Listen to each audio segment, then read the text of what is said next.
પરંતુ કુંભમાં પોતાના લોકો સાથે મુલાકાત પણ થઈ શકે છે. આજે આપણે આ વિષયની જોડેલી જ વાતો કરીશું. નમસ્કાર દર્શક મિત્રો, ખબર છે .com પરથી હું દ્રષ્ટિ આપ સૌનું સ્વાગત કરું છું. દર્શક મિત્રો, હાલમાં જ કુંભ મેળો ચાલી રહ્યો છે અને કુંભ મેળાને લઈને ઘણી બધી બાબતો આપણે સાંભળી ચૂક્યા છે. તો કુંભ મેળામાં હંમેશા ફિલ્મોમાં વિખૂટા પડવા લોકોની કહાની બતાવતા હોય છે, પરંતુ કુંભમાં પોતાના લોકો સાથે મુલાકાત પણ થઈ શકે છે. આજે આપણે આ વિષયની જોડેલી જ વાતો કરીશું. તો દર્શક મિત્રો, હાલમાં ઝારખંડના ધનબાદના શ્યામનગરના રહેવાસી મુરલી યાદવ સાથે આવું કંઈક થયું. 27 વર્ષ પહેલા ઘર છોડીને તેમના મોટા ભાઈ ગંગાસાગર યાદવ કુંભના મેળામાં મળી ગયા. હવે જાણકારી મળવાની સાથે ગંગાસાગર યાદવની પત્ની ધનવા દેવી પોતાનો આખો પરિવાર લઈને કુંભ મેળામાં પહોંચી ગઈ.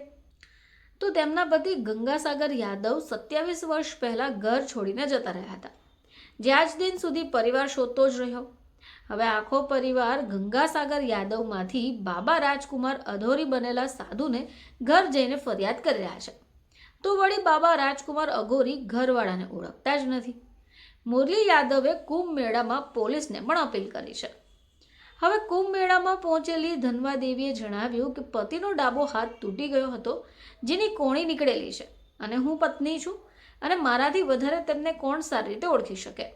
તેમના કપાળે ઊંડો વાગેલાનો ઘા પણ છે, જેમાં ટાંકાના નિશાન છે, અને આગળના બંને દાંત મોટા છે. પત્નીએ દાવો કરી દીધો કે આ જ તેનો પતિ છે.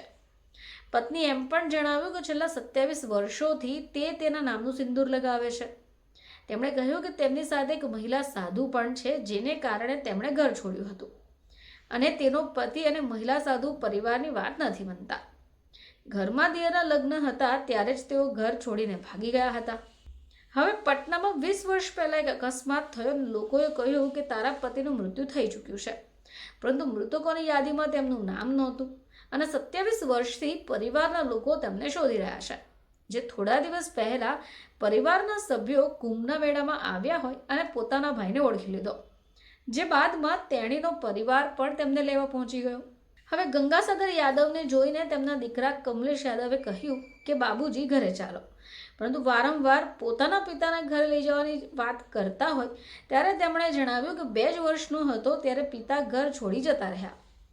પરિવારના લોકોએ તેમના ફરિયાદ કુંભ મેળા પોલીસને પણ કરી, અને પોલીસ પોતાની રીતે તપાસ કરી રહી છે. મુરલી યાદવે એમ પણ જણાવ્યું કે તેમને આશા છે કે મોટા ભાઈ પરિવારની વાત માનશે અને ઘરે પાછા આવી જશે. તો દર્શક મિત્રો, કુંભ મેળામાં 27 વર્ષ પછી એક પરિવારે પોતાના જ એક સભ્યને શોધી કાઢ્યો.